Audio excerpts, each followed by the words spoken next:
பால் சுறா ஃப்ரெண்ட்ஸ், சூப்பராக இருக்கும். இதை அவிச்சிட்டு இந்த தோலை எடுத்துட்டு புட்டு வைக்கணும். ரொம்ப ரொம்ப அருமையாக இருக்கும். எல்லோரும் சாப்பிட்லாம், குழந்தை பெற்றவங்களும் சாப்பிட்லாம். நிறைய பால் கிடைக்கும். கை கால் வலி, உடம்பு வலி.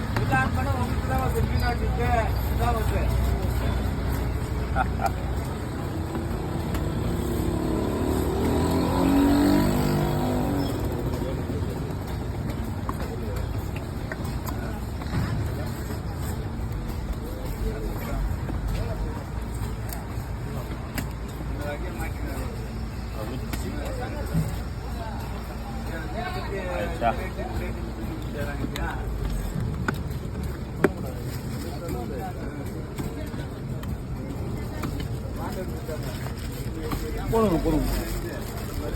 வரல வா, வரல.